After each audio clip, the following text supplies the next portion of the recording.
आज है 8 अक्टूबर 2024 दिन मंगलवार। Welcome back to clean news UP. चलिए देखते हैं उत्तर प्रदेश की 25 फटाफट बड़ी खबरों को।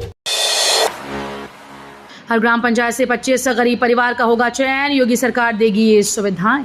फर्रुखाबाद में ग्राम पंचायतों में गरीबी में गुजर बसर करने वाले लोगों के लिए खुशखबरी है। जनपद की प्रत्येक ग्राम पंचायत में जीरो पॉवर्टी अभियान में 25 निर्धनतम परिवारों का चयन किया जाएगा। गरीब परिवारों का चयन पंचायत स्तरीय कार्मिकों के माध्यम से होगा। योगी सरकार चयनित परिवारों को खाद्य सुरक्षा, वस्त्र, शिक्षा, आवास जैसी सुविधाएं प्रदान की जाएगी। खंड विकास अधिकारी गरीब परिवारों की सत्यापित प्रोफाइल जीरो पॉवर्टी पोर्टल पर पंजीकृत कराएंगे। यूपी के जिले में परिषदीय स्कूल्स में भर्ती होंगे तकनीकी अनुदेशक, मिलेगा मानदेय। परिषदीय स्कूल में अब आउटसोर्सिंग पर तकनीकी अनुदेशक रखे जाएंगे। बच्चों में तकनीकी कौशल विकसित करने के बदले उन्हें 14,981 रुपए मानदेय मिलेगा। मुरादाबाद जिले के 27 स्कूल में तकनीकी अनुदेशक जल्द ही भर्ती होंगे। राज्य परियोजना निदेशक ने सभी बेसिक शिक्षा अधिकारियों को जनपद स्तर पर सेवा प्रदाता के माध्यम से तकनीकी अनुदेशक की सेवा लेने का पत्र जारी किया। काशी विश्वनाथ मंदिर में बड़े दानदाता, वीवीआईपी 10,000 से अधिक दान देने वाले होंगे सम्मानित।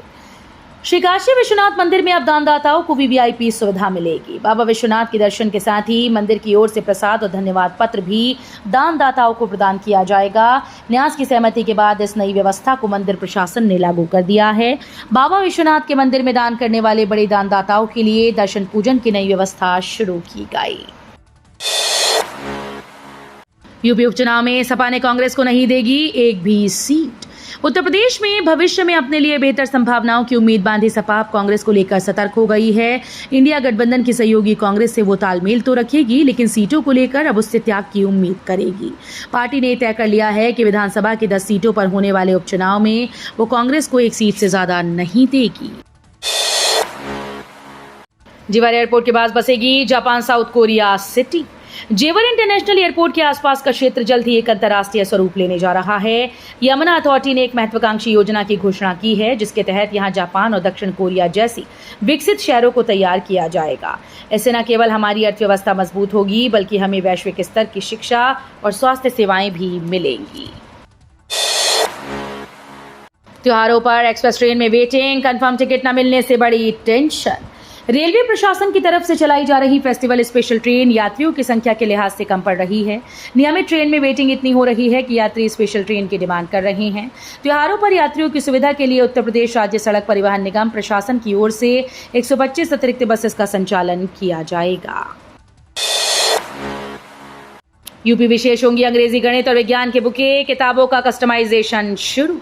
राष्ट्रीय शैक्षिक अनुसंधान व प्रशिक्षण परिषद की ओर से राष्ट्रीय शिक्षा नीति 2020 पर आधारित पुस्तकों को उत्तर प्रदेश के संदर्भों में नए सिरे से लिखा जाएगा। अंग्रेजी की कक्षा 3 और 6 की किताबों को कस्टमाइज करने की प्रक्रिया आंग्ल भाषा शिक्षण संस्थान एलनगंज में शुरू हो गई।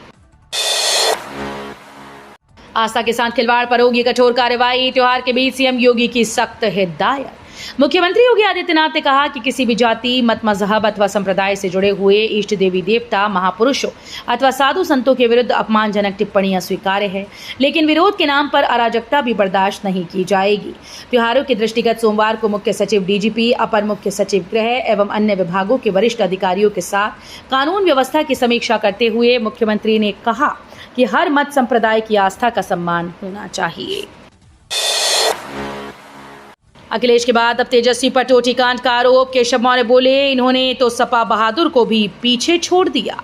राष्ट्रीय जनता दल के नेता और बिहार के पूर्व उप मुख्यमंत्री तेजस्वी यादव ने सरकार बंगला खाली कर दिया है। अब भाजपा ने उन पर आरोप लगाया है कि वो बंगला खाली करते समय बाथरूम से टब और बेसिन नल के साथ साथ हाइड्रोलिक पलंग, टोटी, महंगे सोफे और एयर कंडीशन भी अपने साथ ले गए। इसे लेकर उत्तर प्रदेश के डिप्टी सीएम केशव प्रसाद मौर्य ने भी तेजस्वी पर तंज कसा। उन्होंने कहा कि तेजस्वी ने तो अखिलेश यादव को भी पीछे छोड़ दिया है। 4.25 करोड़ बिजली उपभोक्ताओं को राहत देने की तैयारी, एक सप्ताह में नई दरें घोषित कर सकता है आयोग। उत्तर प्रदेश विद्युत नियामक आयोग अगले एक सप्ताह में नई बिजली दरें घोषित कर सकता है। उपभोक्ता परिषद ने एक बार फिर से बिजली कंपनीज पर उपभोक्ताओं के निकल रहे 33,122 करोड़ रुपए के एवज में बिजली दरें कम करने की मांग की। उन्होंने ऊर्जा मंत्री से मांग की है कि विद्युत अधिनियम 2003 की धारा 108 के तहत बिजली दरों में कमी का निर्णय लें। ऐसा कर सरकार 4.25 करोड़ विद्युत उपभोक्ताओं को बड़ी राहत पहुंचा सकती है। संविदा और आउटसोर्सिंग की नौकरियों में भी मिलेगा आरक्षण, मंत्री अनिल राजभर का दावा।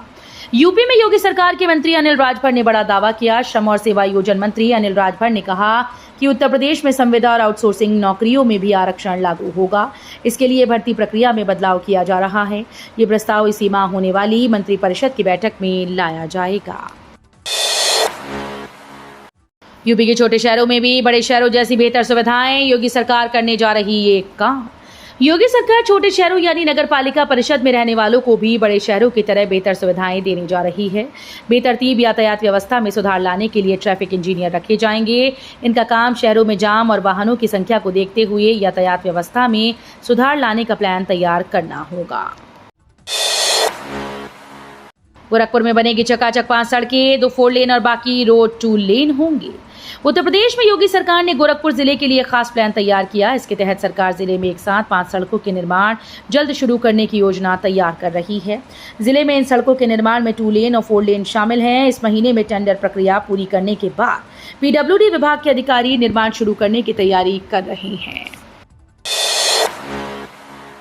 ईडा प्लाट योजना का ड्रॉ अक्टूबर में 10 तारीख को होगा। उत्तर प्रदेश के यमुना एक्सप्रेसवे औद्योगिक विकास प्राधिकरण ने नोएडा अंतर्राष्ट्रीय हवाई अड्डे के पास 361 आवासीय प्लॉट की योजना 5 जुलाई को निकाली थी। इस यमुना प्राधिकरण की आवासीय प्लॉट योजना में 2 लाख से अधिक लोगों ने आवेदन किया। लॉटरी प्रक्रिया में शामिल होने वाले आवेदकों की सूची 3 अक्टूबर को यमुना प्राधिकरण ने पोर्टल पर जारी कर दी है। नोएडा एयरपोर्ट के पास यमुना अथॉरिटी की बम्पर स्कीम। यमुना अथॉरिटी ने ग्रेटर नोएडा में एक बड़ी योजना की घोषणा कर दी है जो जेवर इंटरनेशनल एयरपोर्ट के आसपास के क्षेत्र को नया आयाम देने वाली है। इस योजना में विभिन्न प्रकार के प्लॉट शामिल हैं जिनमें आवासीय, व्यावसायिक, औद्योगिक क्षेत्र के लिए विशेष प्रावधान किए गए हैं। इस योजना में 5 अलग अलग आवासीय scheme, mix land scheme, IT park, general industry और डेटा सेंटर की श्रेणियां शामिल हैं। गोरखपुर में सिकरीगंज तक दौड़ेंगी इलेक्ट्रिक बसेस, ग्रामीणों को मिलेगी आरामदायक यात्रा। खजनी के रास्ते गोरखपुर से सिकरीगंज तक इलेक्ट्रिक बसेस चलेंगी। परिवहन निगम के क्षेत्रीय प्रबंधक के निर्देश पर शनिवार को खजनी सिकरीगंज 14 किलोमीटर मार्ग का सर्वे पूर्ण कर लिया गया। सर्वे पर सहमति के बाद खजनी तक चल रही इलेक्ट्रिक बसेस को सिकरीगंज तक मार्ग विस्तार करने की प्रक्रिया आरंभ हो गई है। दशहरे तक गोरखपुर से सिकरीगंज तक कुल 44 किलोमीटर दूरी तक इलेक्ट्रिक बसेस का संचालन शुरू हो जाएगा। यूपी के जिले में रोका गया स्मार्ट मीटर का काम। स्मार्ट मीटर लगाने का काम अभियान सितंबर से शुरू होना था, लेकिन कंपनी के सत्यापन कार्य में खामियों की वजह से ये शुरू नहीं हो सका।